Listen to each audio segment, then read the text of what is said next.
What a wonderful day for a miracle. Thank you for taking the time to walk with us into this world of miracles. In this series of meditations, we explore the spectacular incidents that took place during the life and times of Jesus Christ. I'm Reverend Ronald Nathan, and I'm the minister of the Whole God AME Zion Church in Jackson, St. Michael on the island of Barbados.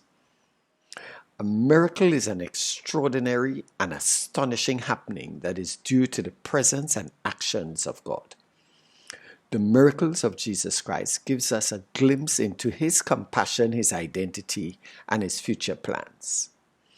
These miracles make us exclaim, "Oh my God." And so we have named this series of meditations the OMG moments. Today's miracle comes from Matthew chapter 12 and verse 22. Jesus cured a demon-possessed man. Matthew 12:22. And I read that verse to you now.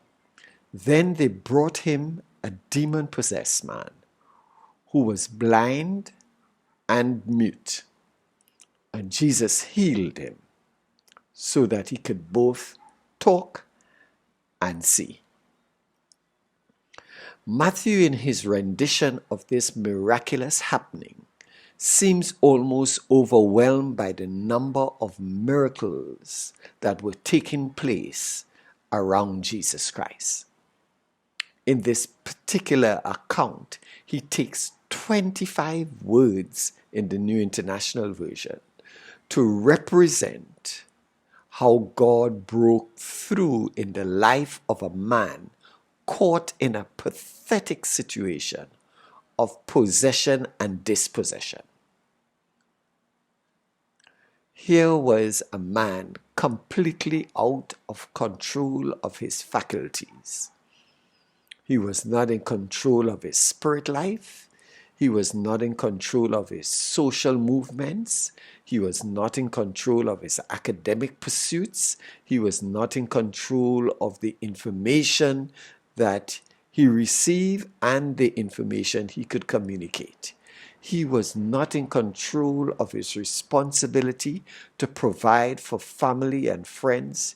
He was at a total loss as to what to do. This reminds me of a conversation I would overhear my grandmother having with neighbors about a sick friend or family member. She would begin to list a litany of illnesses that the person had. And when she was tired of the list or couldn't remember any of the other complaints, she would summarize that the friend or family member was suffering from complications. In my own childhood way, I used to think that complications itself was a disease. Here was a man who had serious complications. If your life is complicated, you're in good company. If you feel that you've lost control of your life, such was the situation for this nameless man. We are introduced to a man who is taken to Jesus. I suspect that this man had got tired of being taken to places. We don't know whether he knew who he was going to or who he was going to meet. We are told he was brought to Jesus.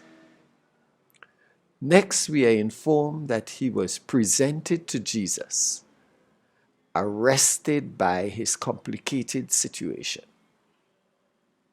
He was demon-possessed, controlled by another spiritual force. He was blind without physical vision. He was mute, unable to articulate his words of his dreams, visions, or needs. The description of the man's condition dominated the personality of the man. We have not his name. We don't know if he was tall or short. We don't know his color, his race. All we know about this man is his condition. Demon-possessed, blind and mute. This man found himself known by his condition rather than his character. The oh my God moment for this man and the onlookers was that in 4 words, his life was changed. We are told, and Jesus healed him. No fluff, straight to the point. When we come in contact with Jesus Christ, he transforms our existence. This is true for the demon-possessed, the blind, the mute, the crippled, the leper, the lame, the sinner.